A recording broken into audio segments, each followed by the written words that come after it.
আপনারা দেখছেন দি crime news, অপরাধ দমনে সহায়ক। নগরের চকবাজার ধুনিরপুল এলাকার বাসিন্দা যুবদল নেতা এমদাদুল হক বাদশার বিভিন্ন অপকর্ম নিয়ে মিডিয়া সোচ্চার, কিন্তু তার বিরুদ্ধে উত্থাপিত অভিযোগ নিয়ে দি ক্রাইম অনুসন্ধানী টিমের অনুসন্ধানকালে এই সমস্ত অভিযোগের কোনো সত্যতা পাওয়া যায়নি।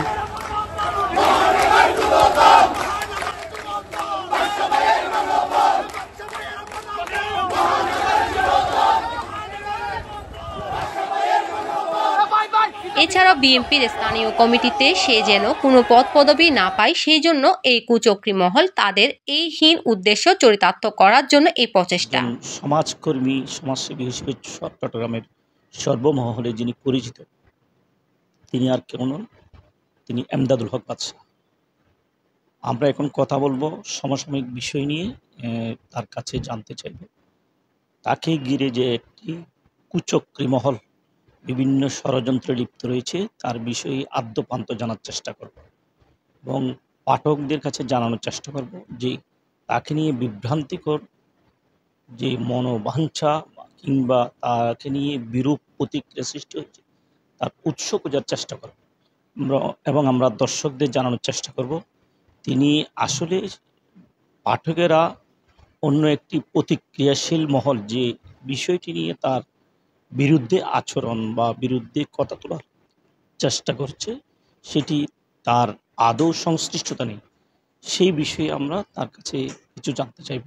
আচ্ছা, এখন এমদাদুল হক বাদশা ভাই, আপনার কাছে আমি একটু জানার চেষ্টা করবো, আমাদের দর্শকদের একটু জানার চেষ্টা করবো বিভিন্ন মহল যে আপনার অপপ্রচারে লিপ্ত হয়েছে, আসলে তাদের উদ্দেশ্যটা কি?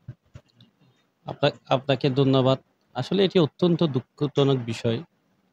দেখুন, আমরা যারা রাজনীতি করি আমাদের মধ্যে রাজনীতি প্রতিযোগিতা থাকবে, প্রতিদ্বন্দ্বিতা থাকবে, এটাই স্বাভাবিক। কিন্তু এখন দেখা যাচ্ছে যে প্রতিহিংসা পরায়ণ রাজনীতিতে আমরা বেশি আসক্ত হয়ে গেছি আমরা রাজনীতিবিদেরা। আজকে একটি কুচক্রী মহল মানে আপনার তারা এটা একটা মাস্টার প্ল্যান করে যে বিএনপি জনপ্রিয়তা কিভাবে ক্ষুণ্ণ করা যায়। আগামী দিনে যেহেতু একটি অবাধ নিরপেক্ষ নির্বাচন হবে, আপনারা সকলে জানেন দীর্ঘদিন ফেসিবাদী সরকার ক্ষমতায় ছিল। ফেসিবাদী সরকারের পতন হওয়ার পরে এখন আওয়ামী লীগ চলে গিয়েছে বাংলাদেশ থেকে। এখন বিএনপি সবচেয়ে জনপ্রিয় রাজনৈতিক দল।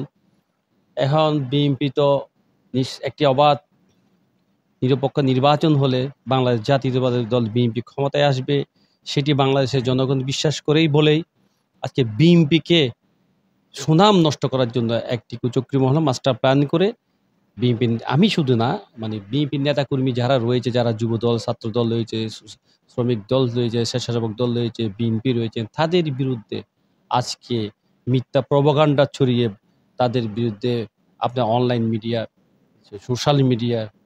সোশ্যাল মিডিয়াতে আপনি দেখবেন মিথ্যা প্রপাগান্ডাগুলি কিন্তু পাবলিশ করা হচ্ছে।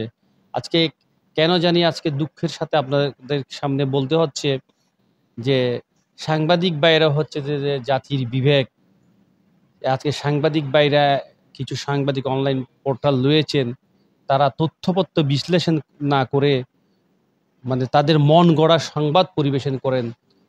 একজন মানুষের বিরুদ্ধে যে কেউ মানুষ অভিযোগ দিতে পারে, অভিযোগ উপস্থাপন করতেই পারে, এটাই স্বাভাবিক। কিন্তু আপনার কাছে আছে যদি কেউ যদি অভিযোগ উপস্থাপন করে, তাহলে একটি পক্ষের বক্তব্য শুনে সংবাদ নিউজ পত্রে প্রচার করা এটা খুবই দুঃখজনক। উভয় পক্ষের বক্তব্য শুনে অ্যানালাইসিস করে তাইলে যিনি প্রতিকার চাইতে গিয়েছেন আসলে কি তিনি এই অন্যায়কারী, নাকি উনি গিয়ে যে যার বিরুদ্ধে কথা বলছেন সে অন্যায়কারী। ন্যায় অন্যায়কারী কে তাকে সিলেক্ট করতে হবে। ভালো মন্দ বুঝে যদি সংবাদ পরিবেশন করা হয় তাহলে জনগণের সাংবাদিকদের ভিডিও চিত্র ধারণ করেন এম শামীম এবং সাক্ষাৎকার গ্রহণ করেন দি ক্রাইম প্রতিনিধি জিয়া এবং ভিডিওটি সম্পাদনা করেন সাদিয়া আক্তার সোনিয়া।